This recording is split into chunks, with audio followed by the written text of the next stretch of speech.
Hey, what's going on, people? Knowledge here. I wanted to do a movie review on the new movie that was just released, Dear White People, starring Tessa Thompson and many other cast members that I'm sure you guys have seen before in previous TV shows or movies. It was directed by Justin Simeon. Hope I'm pronouncing that right. And before I get into my review, I know it's a lot of people that have been hitting me up to do certain videos and cover certain topics, and I haven't done any videos in a while. Not in a while, but a little bit longer than I usually stay away from YouTube because simply I really haven't been in the mood, and I've been really busy with my personal life. But I will try to get to those videos in due time. But I checked out the movie, and first of all, let me say that this movie is not nationwide. I kind of had to go on a scavenger hunt, just like I did with 12 Years a Slave, to see this movie, and I ended up having to see it, at the Crenshaw Mall. You guys that are in LA, you know where that is. The old Magic Johnson Theater, and then I believe a company bought the Magic Johnson Theater out, and now it's a new company that owns it. So, I happened to go see it there. That's pretty much the only place it was playing in LA. But the movie I thought was, first of all, it was a very good movie. I thought it was cleverly written.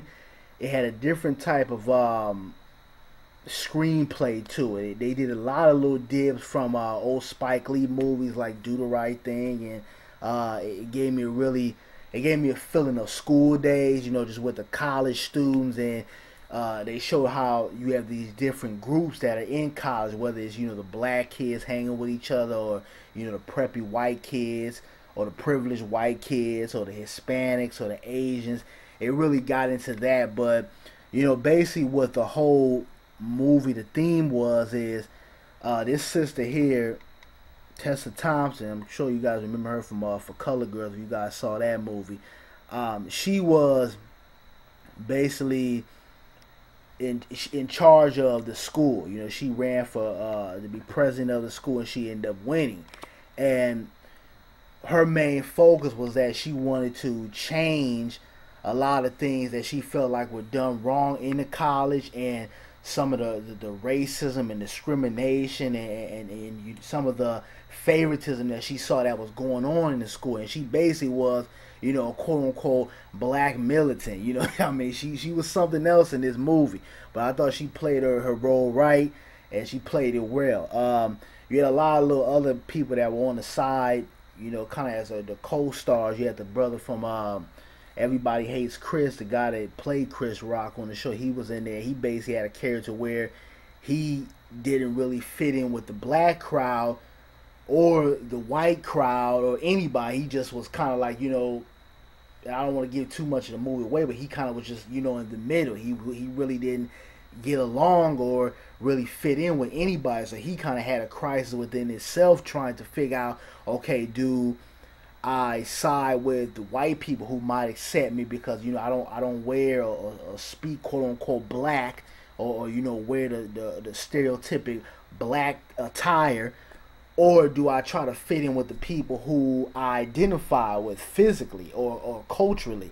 So you had that element, and then you had they tackle interracial dating, and it was a very good movie, and it had a lot of different aspects that they really tackled in this. And if you can find it in your city or your state or whatever, go check it out, because it is worth going, paid a little couple of bucks or whatever, go check the movie out. But another thing I liked about the movie, that they show a lot of respect to Spike Lee, and I would have to say my favorite scene in the movie was actually, I believe it was this scene right here where they basically were in the face of the camera, and they were saying, well, why is it this, or why do black people get looked at this way? And then they started talking about Tyler Perry, and you had this cat right here. He came out and said, why is this nigga always in the dress? Why the black man gotta always be in the dress? And he kind of had a very unique personality, kind of like the bad boy street dude, not always politically correct, but just raw, and just speaks what he feels, whether it's right or wrong. But they did a dib at that, and they were talking about the Tyler Perry thing that a lot of black folks within our community talk about, and a lot of negative stereotypes, which I've mentioned too, that we see in Tyler Perry movies. Not saying the brother's not talented, because I think Tyler Perry is extremely talented and he's a good businessman, but also I do find some of the things in his movies questionable, just like many other black folks out here. But I just thought that was a funny scene, made me laugh, and you know, he really tackled and said a lot of things that I say in a lot of my videos. But go check it out. It was a good movie, worth a couple of dollars. Go check it out.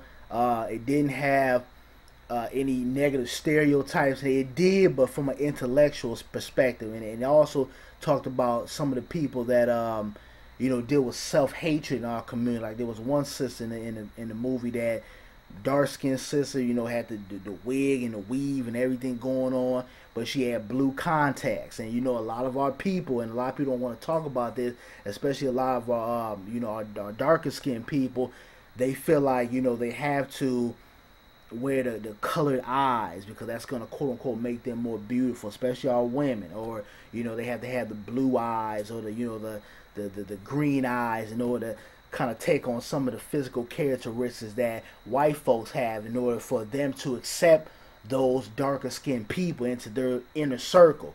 So you know, that's something that, you know, a lot of people don't always talk about, but it goes on day in and day out. When you see people out here, especially black folks, rocking these fake eye colors and everything, you know, a lot of times these people deal with self-hatred.